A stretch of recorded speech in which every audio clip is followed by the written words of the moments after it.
Olá, querido irmão, seja bem-vindo a mais esta aula sobre os dogmas marianos.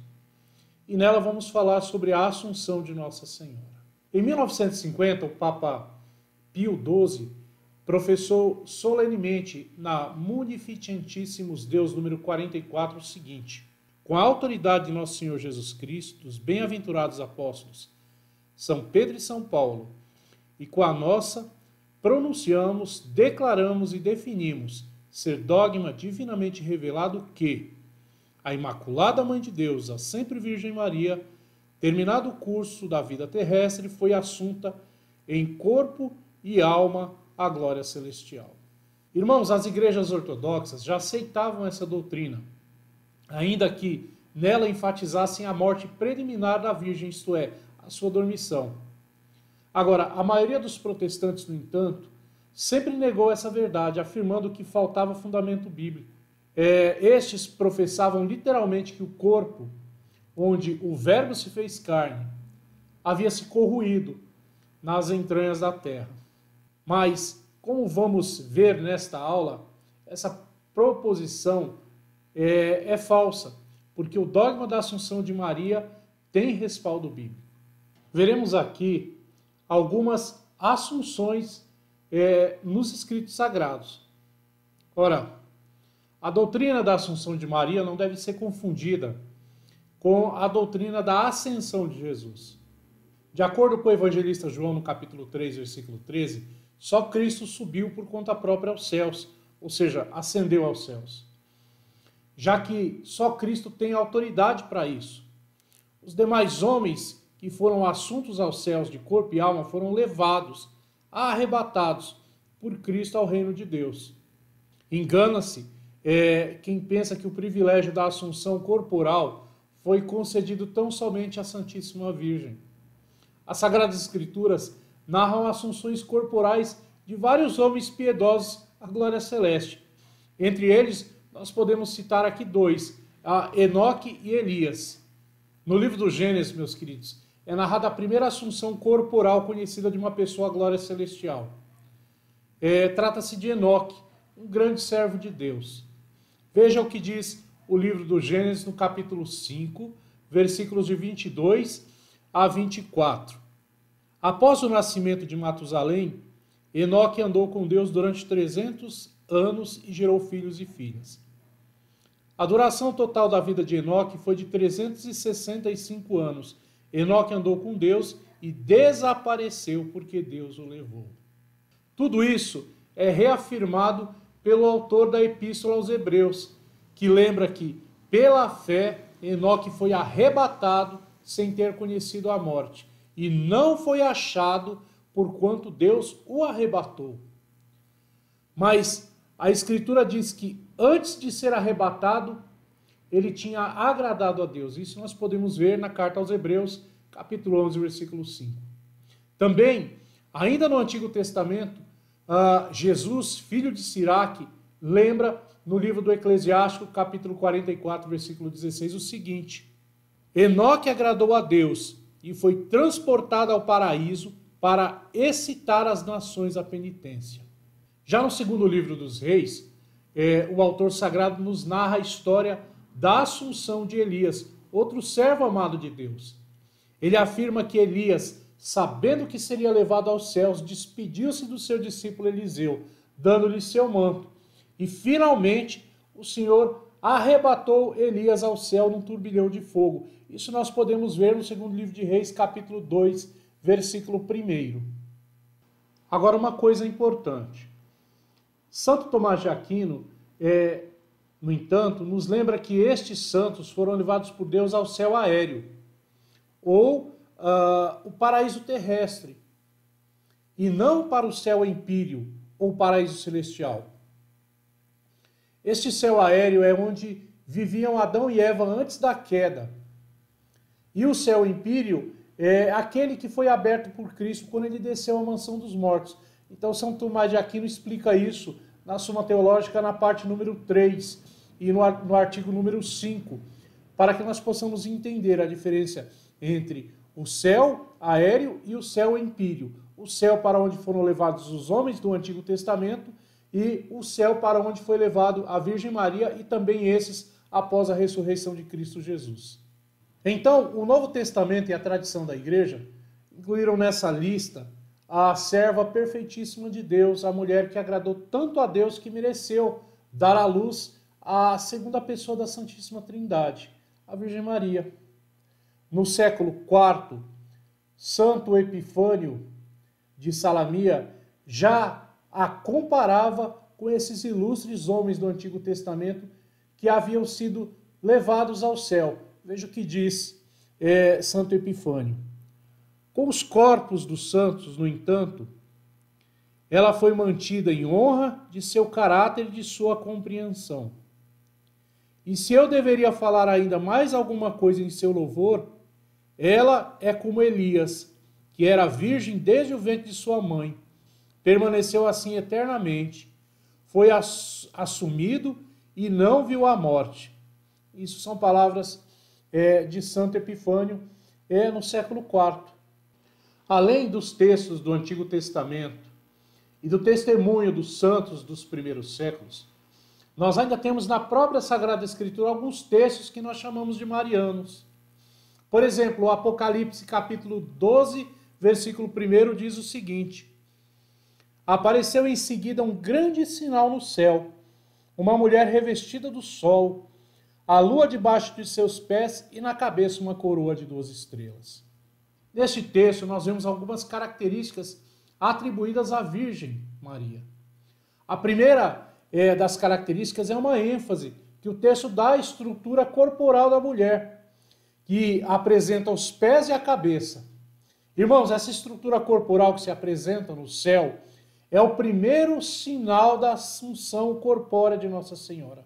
O texto ainda vai além e afirma que a Virgem está revestida de sol. Ora, o ato de resplandecer a luz é, segundo nos diz nosso Senhor Jesus Cristo no Evangelho de Mateus capítulo 13, um sinal dos corpos após a sua ressurreição. Também o apóstolo Paulo utiliza uma linguagem semelhante para dizer que na ressurreição Deus transformará nosso mísero corpo, tornando-o semelhante ao seu corpo glorioso em virtude do poder que ele tem de sujeitar todas as coisas a si. Isso está na carta aos Filipenses, capítulo 3, versículos 20 e 21. Ora, este sol representa o próprio Deus. O resplandecer dos corpos dos santos refere-se à graça divina, é claro, e que é derramada sobre eles em seu estado glorioso. Notemos que Maria Santíssima não apenas resplandece como o sol, mas está revestida dele. E isso se deve ao fato de que Maria, devido à sua imaculada conceição, possui a plenitude da graça divina, sendo seu corpo glorioso muito superior ao nosso. Dessa forma, o autor apocalíptico nos revela do fato de que a Virgem já está ressuscitada de corpo e alma na glória celestial. Percebe-se também, nesse texto, que a mulher está com a lua debaixo de seus pés.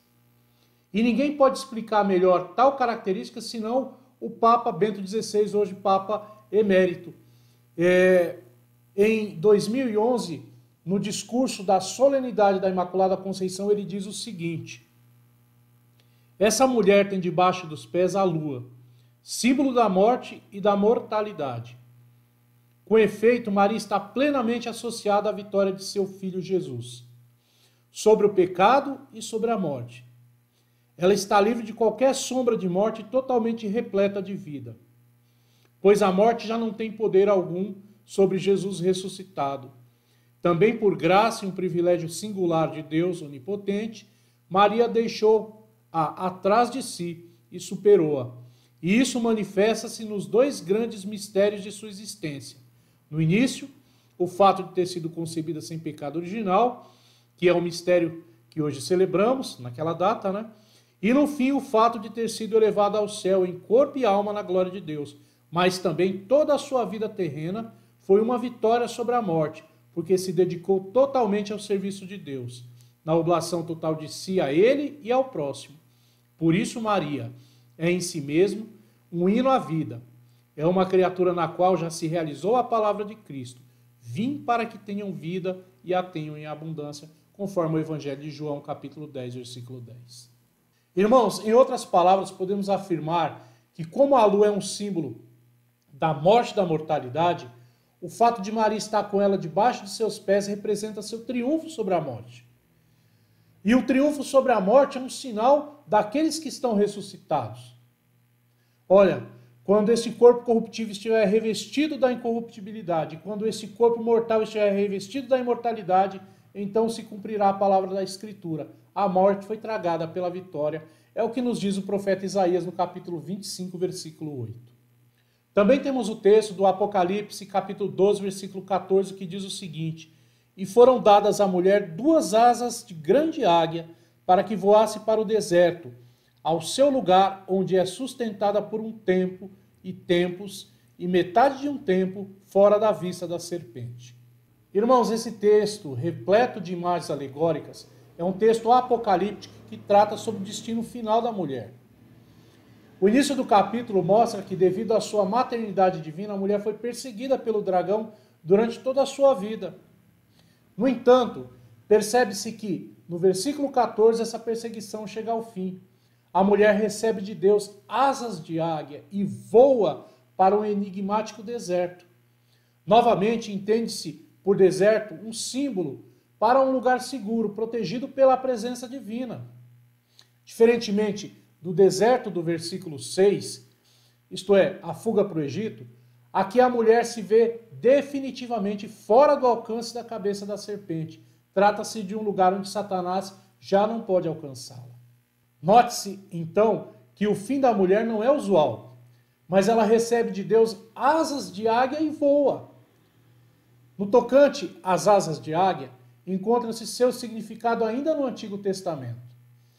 Ela se refere ao cuidado que Deus tem em encaminharmos para junto dele, pois a águia é a ave que voa mais alto, mais próximo de Deus. Seu voo, na verdade, simboliza a jornada para o céu. Perceba que este versículo se refere ao destino final da Virgem, já que trata do fim da batalha com o dragão.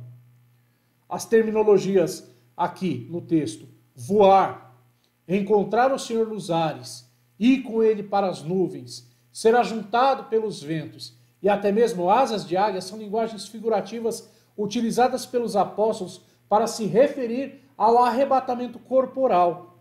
Vejamos alguns exemplos. Em 1 Tessalonicenses, capítulo 4, versículo 17, temos o seguinte: Depois nós, os que ficarmos vivos, seremos arrebatados juntamente com ele nas nuvens, a encontrar o Senhor nos ares, e assim estaremos sempre com o Senhor.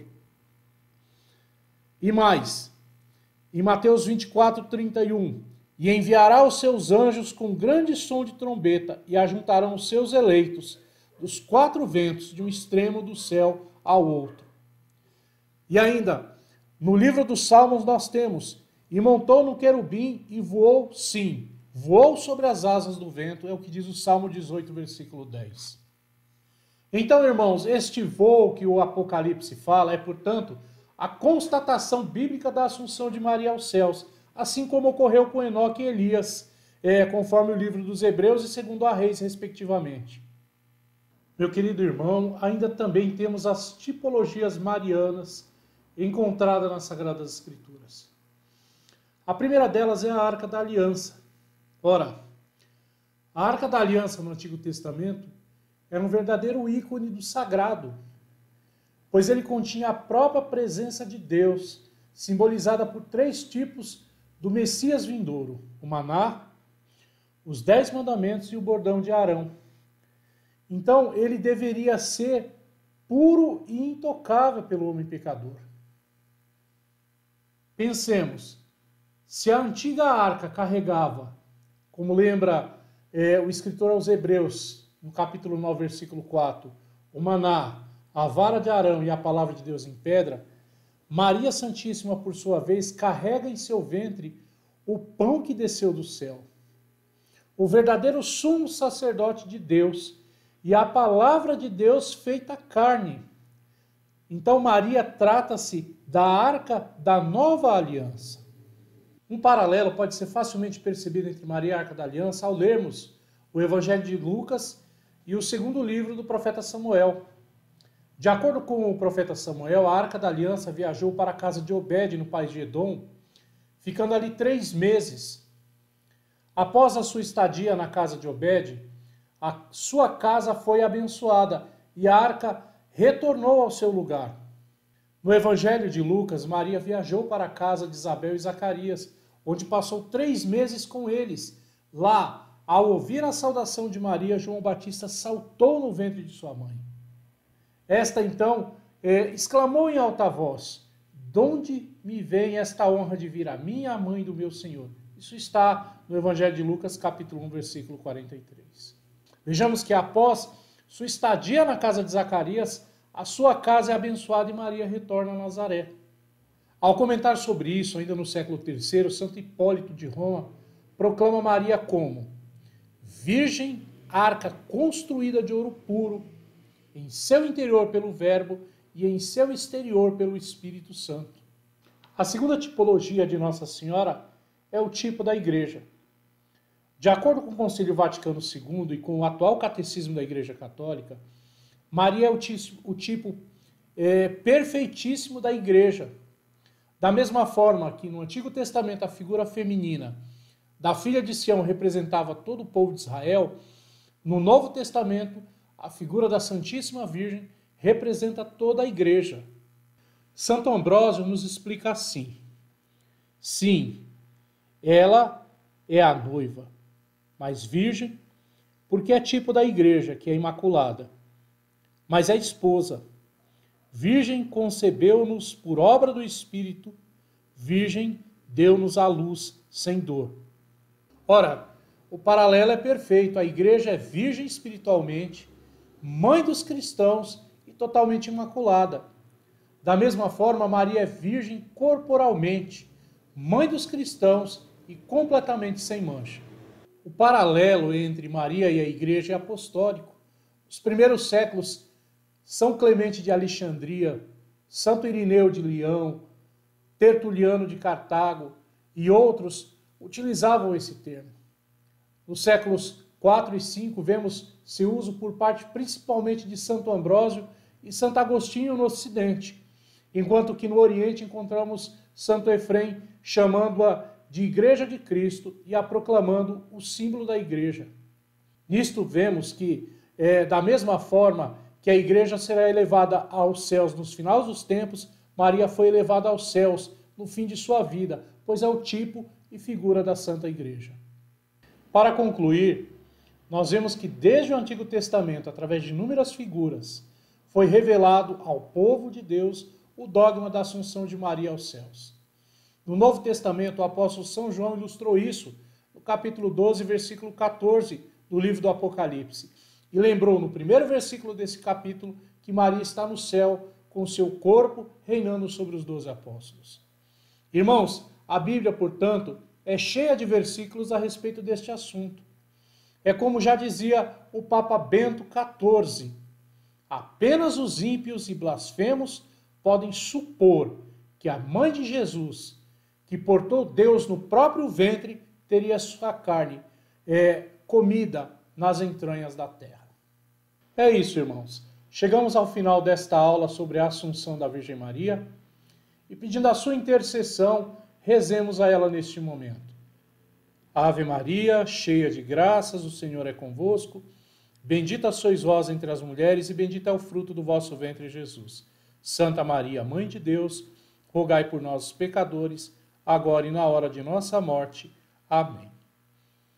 Quero convidar você a se inscrever no nosso canal. Se você ainda não é inscrito, clique no botão inscrever, clique no sininho e receba as notificações das nossas próximas postagens. Um grande abraço, fique com Deus, até mais.